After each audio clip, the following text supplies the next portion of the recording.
राष्ट्रपति पदासीनायाः द्रौपदी मुर्मुवर्यायाः राजस्थानयात्रायाः अद्य द्वितीयः अन्तिमश्च दिवसः।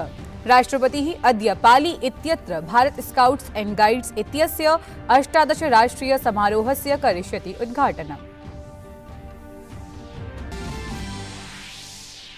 प्रधानमन्त्री नरेन्द्र मोदी ब्रिटेन राज्ञा चार्ल्स तृतीयेन समं दूरभाषेण भाषितवान्। सफल नेतृत्वाय शुभकामनां प्रदत्तवान्। जलवायु परिवर्तन विषये उत्थापिताः पदक्षेपाः, जलवायु विविधतायाः संरक्षणोर्जा प्रेषणाय वित्तीय व्यवस्था सदृशेषु परस्पर हितविषयेषु चर्चा जाता। उत्तर प्रदेश निकाय निर्वाचन प्रकरणे शीर्ष न्यायालयः अद्य वादश्रवणं करिष्यति। उत्तर प्रदेश प्रशासनेन शीर्ष न्यायालये उच्च न्यायालयद्वारा तत्काल प्रभावेन ओबीसी आरक्षण प्रवर्तनं विना एव नगर निकाय निर्वाचनानाम् आयोजनस्य निर्णयम् अभिलक्ष्य याचिका प्रस्तुता अस्ति। अशेषेऽपि उत्तर भारते धूमिकायाः शीतलहर्याश्च प्रकोपः प्रवर्तमानः। नैकेषु राज्येषु विद्यालयाः महाविद्यालयाश्च पिधानः सन्ति। ऋतुविभागेनोक्तं यत् आगामि कतिपयदिनपर्यन्तं शैत्ये न्यूनतायाः सम्भावना न वर्तते। अथ च क्रीडावार्तासु भारतेन त्रिस्पर्धा श्रृंखलानां प्रथमा 20-प्रतिविंशति क्रिकेट स्पर्धा विजिता। मुम्बय्याः वानखेड़े क्रीडाङ्गणे श्रीलङ्कादलं धावनाङ्कद्वयेन पराजितम्। अत्र श्रृंखलायां भारतीयदलम् एकेन खेलान्तरालेन अग्रणीत्वं भजते।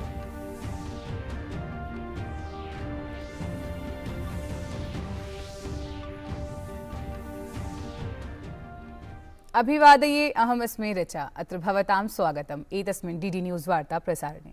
अथ वार्ताः विस्तरेण। राष्ट्रपतेः द्रौपदी मुर्मोः राजस्थानयात्रायाः अद्य द्वितीयम् अन्तिमं च दिनमस्ति।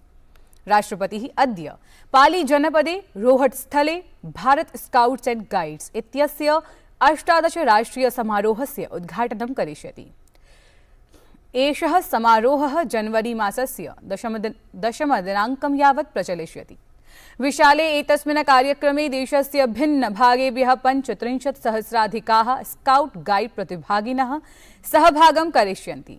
राजस्थानं 66 वर्षाणाम् अनन्तरम् एतस्य समारोहस्य आयोजनं करोति। एतस्य आयोजनस्य मुख्यम् आकर्षणं भारतीय वायुसेनायाः सूर्य किरण एरोबेटिक्स दलस्य प्रदर्शनं भविष्यति। प्रधानमन्त्री नरेन्द्र मोदी ब्रिटेन राज्ञा चार्ल्स तृतीयेन समं दूरभाषेण भाषितवान्। ब्रिटेनस्य राजपदारोहणस्य अनन्तरं राज्ञः चार्ल्सस्य प्रधानमन्त्रिणा मोदिना समम् एतत् प्रथमं दूरभाषिकं सम्भाषणमस्ति। श्रीमोदी तस्मै सफल शासनायै शुभकामनाः अयच्छत्। संवादकाले द्विपक्षीय हितेन सम्बन्धान् अनेकान् विषयान् अभिलक्ष्य चर्चा अभवत्। अत्र मुख्याः विषयाः आसन् ऋतुदशा परिवर्तन समाह्वानस्य सम्मुखीकरणं, जैव विविधतायाः संरक्षणं, ऊर्जा क्षेत्रे परिवर्तनाय वित्तपोषणम् इत्यादयश्च। प्रधानमन्त्रिणा एतेषु विषयेषु राज्ञः चार्ल्स तृतीयस्य सतत रुचि सहयोगाभ्यां प्रशंसा कृता। श्रीमता मोदिना ब्रिटेन राजा G20 अध्यक्षत्वेन भारतस्य प्राथमिकता विषये विज्ञापितः। अपि च मिशन लाइफ इत्येतस्य च प्रासंगिकतायाः विषये अपि वर्णितवान्। उभौ नेतारौ राष्ट्रमण्डलम् अभिलक्ष्य अपि विचारणां कृतवन्तौ। उत्तरप्रदेश निकाय निर्वाचन प्रकरणे शीर्ष न्यायालयः अद्य वादश्रवणं करिष्यति। उत्तरप्रदेश प्रशासनेन शीर्ष न्यायालये उच्च न्यायालयद्वारा तत्काल प्रभावेन अन्य पश्चवर्ती वर्गाय आरक्षण प्रवर्तनं विना एव नगर निकाय निर्वाचनानाम् आयोजनस्य निर्णयम् अभिलक्ष्य याचिका प्रस्तुता अस्ति। दिसम्बर मासस्य 5 दिनाङ्के उत्तर प्रदेश प्रशासनेन नगर निकाय निर्वाचनाय आरक्षण सूची प्रसारिता आसीत्। अत्र अन्य पश्चवर्ती वर्गाय अनुसूचित जाति अनुसूचित जनजातिभ्यां च आसनानि आरक्षितानि आसन्। केन्द्रीयः वाणिज्योद्योग मन्त्री पीयूष गोयलः अवदत् यत् प्रशासनस्य उद्योगानां च युगपत् प्रयासैः पादत्राणचर्मयोः क्षेत्रे अस्माकं देशः विश्वे अग्रणीं भवितुं क्षमः अस्ति। श्रीगोयलः नवदिल्ल्यां चर्मनिर्यातपरिषदः राष्ट्रियनिर्यातोत्कृष्टता पुरस्कारसमारोहे सभां सम्बोधयति स्म। अत्र केन्द्रीयमन्त्रिणा पीयूषगोयलेन राज्यमन्त्रिणा अनुप्रिया पटेलेन च पुरस्काराः प्रदत्ताः। हिमाचलप्रदेशस्य 14 विधानसभायाः शीतकालिकसत्रमद्य धर्मशालायाः तपोवने आरप्स्यते। अस्मिन् सत्रे आहत्य 3 उपवेशनानि भविष्यन्ति, यानि अस्मिन् मासे 6 दिनाङ्कं यावत् प्रचलिष्यन्ति। अद्य नवनिर्वाचितविधायकाः शपथवचनं स्वीकरिष्यन्ति। तत्रैव श्वः अध्यक्षस्य निर्वाचनं, राज्यपालस्य अभिभाषणं च भविष्यति। सत्रस्य अन्तिमे दिने सदने राज्यपालस्य अभिभाषणमालक्ष्य चर्चा भविष्यति, अपि च धन्यवादप्रस्तावः अभ्युपगमिष्यते। अष्टाधिकैकशततमस्य भारतीय विज्ञान कांग्रेस इत्यस्य उपवेशनस्य आरम्भः जातः। प्रधानमन्त्री नरेन्द्र मोदी राष्ट्रसन्त तुकडोजी विश्वविद्यालये दृश्य श्रव्य परान्तर्जालीय माध्यमेन एतस्य उद्घाटनं कृतवान्। सः महिलानां विकासाय विज्ञानस्य विकासविषये उक्तवान्। जब साइंटिस्ट अपने प्रयोगों से गुजरता है तो उसके मन में यही सवाल रहते हैं कि क्या इससे लोगों का जीवन बेहतर होगा या उनकी खोज से विश्व की जरूरतें पूरी होगी। साइंस के प्रयास बड़ी उपलब्धियों में तभी बदल सकते हैं जब वो लैब से निकलकर लैंड तक पहुंचे, जब उसका प्रभाव ग्लोबल से लेकर ग्रासरूट तक हो, जब उसका विस्तार जर्नल से लेकर जमीन तक हो, जब उससे बदलाव रिसर्च से होते हुए रियल लाइफ में दिखने लगे। जब साइंटिस्ट अपने प्रयोगों से गुजरता है तो उसके मन में यही सवाल रहते हैं कि क्या इससे लोगों का जीवन बेहतर होगा या उनकी खोज से विश्व की जरूरतें पूरी होगी। साइंस के प्रयास बड़ी उपलब्धियों में तभी बदल सकते हैं जब वो लैब से निकलकर लैंड तक पहुंचे, जब उसका प्रभाव ग्लोबल से लेकर ग्रासरूट तक हो, जब उसका विस्तार जर्नल से लेकर जमीन तक हो, जब उससे बदलाव रिसर्च से होते हुए रियल लाइफ में दिखने लगे। साथियों, जब साइंस की बड़ी उपलब्धियां एक्सपेरिमेंट से लेकर लोगों के एक्सपीरियंस तक का सफर तय करती है तो इससे एक अहम संदेश जाता है। ये बात छात्रैः सह प्रधानमन्त्रिणः लोकप्रिय संवादकार्यक्रमस्य परीक्षा पे चर्चा इत्यस्य 6 संस्करणस्य आयोजनं जनवरी मासस्य 27 दिनाङ्के नवदिल्ल्याः तालकटोरा प्राङ्गणे भविष्यति।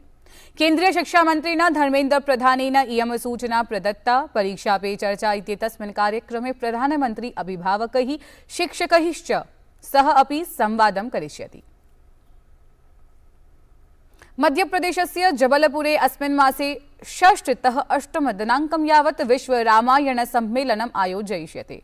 अस्योद्देश्यं युवकेभ्यः रामायणस्य विस्तृतव्याख्यायाः प्रसारणं वर्तते। सम्मेलने रामायणमाधृत्य शोधं कुर्वन्तः 15 देशानां विद्वांसः व्याख्यानानि करिष्यन्ति, यस्मिन् America, Bangladesh, Thailand, Switzerland, Canada चेत्यादीनां देशानां शोधकर्तारः सम्मिलिताः भविष्यन्ति। सम्मेलनावधौ रामायणस्य विभिन्नपक्षाणां मञ्चनमपि भविष्यति। विश्व रामायण सम्मेलनस्य शुभारम्भः अपि अद्वितीयरीत्या क्रियते। अस्मिन् सम्मेलने प्रायः 13,000 सुन्दरकाण्डस्य पाठावृत्तिः भविष्यति। आगामी 6, 7 और 8 जनवरी को जबलपुर के मानस भवन में वर्ल्ड रामायण कॉन्फ्रेंस का आयोजन होने वाला है। ये तीसरी बार है। 2016 और 20 के बाद हम जो है 2023 में इसको करने को जा रहे हैं। रामायण की ताकत को हिंदुस्तानी सब जानते हैं, उसकी सांस्कृतिक ताकत को भी जानते हैं, पर उसके विश्वव्यापी रूप जो है, उस रूप का दर्शन हम सबको यहाँ मानस भवन के मंच पर देखने को मौका मिलता है।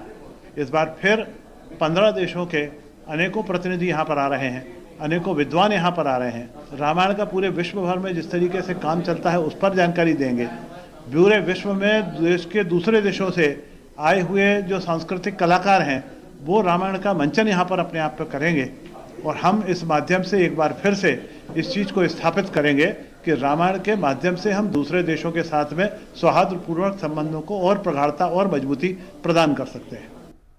ऋतु विभागेन संचेतितं यत् आगामिषु 5 दिनेषु उत्तर पश्चिम भारते अत्यंत घनधूमिकायाः स्थितिः निरन्तरं स्थास्यति इति। ऋतु विभागानुसारेण पंजाब हरियाणा दिल्ली चंडीगढ़ उत्तर प्रदेशेषु घनधूमिका भविष्यति। ऋतु विभागेनोक्तं यत् आगामि दिनत्रये राजस्थान हरियाणा पंजाब चंडीगढ़ दिल्लीषु अत्यधिकः शीतलहरी प्रकोपः भवितुं शक्नोति। राष्ट्रीय अल्पसंख्यक आयोगस्य अध्यक्षः इकबाल सिंह लालपुरा दिसंबर मासस्य 26 दिनाङ्कं वीर बाल दिवसरूपेण आमानयितुं प्रधानमन्त्रिणः नरेन्द्रमोदिनः निर्णयस्य प्रशंसां कृतवान्। तेनोक्तं यत् प्रधानमन्त्रिणा नरेन्द्रमोदिना सिख समुदायेभ्यः 25 बृहत् कार्याणि कृतानि। अस्य कृते सिख समुदायः प्रधानमन्त्रिणः आभारं प्रकटयति। रूस यूक्रेनयोः युद्धे कुत्रापि विरामः न दृश्यते। अत्रान्तरे रूसेन यूक्रेनमालक्ष्य ड्रोन आक्रमणानि तीव्रीकृतानि। यूक्रेनस्य राष्ट्रपतिः व्लादिमीर ज़ेलेन्स्की अवदत् यत् यूक्रेनं स्वसहयोगिभिः सह मिलित्वा स्वरक्षापक्षं दृढं कर्तुं प्रयतिष्यते। तेनोक्तं यत् मास्को रणनीतिः यूक्रेनस्य जनसंख्यायाः देशस्य वायुरक्षायाः ऊर्जा प्रणाल्याश्च विनाशपराः अस्ति। भारत श्रीलंकयोः मध्ये अनुवर्तमानायाः स्पर्धात्रयात्मिकायाः 20-20 क्रिकेट क्रीडा मालिकायाः प्रथमं द्वन्द्वं भारतेन धावनाङ्कद्वयेन जितम्। हार्दिक पाण्ड्या इत्यस्य नेतृत्वे प्रथमं दण्डेन क्रीडता भारतीयदलेन 63-100 धावनाङ्कानां विजयलक्ष्यं स्थापितम्। प्रत्युत्तरे श्रीलङ्कादलं 60-100 धावनाङ्कानेव अर्जितुम् अपारयत्। एतेन विजयेन समं सम्प्रति अत्र श्रृङ्खलायां भारतीयदलम् एकेन खेलान्तरालेन अग्रणीत्वं भजते। श्रृङ्खलायाः द्वितीयं द्वन्द्वं श्वः पुणे नगर्यां, तृतीयम् अन्तिमं च द्वन्द्वं जनवरी मासस्य 7 दिवसे राजकोटे क्रीडिष्यते।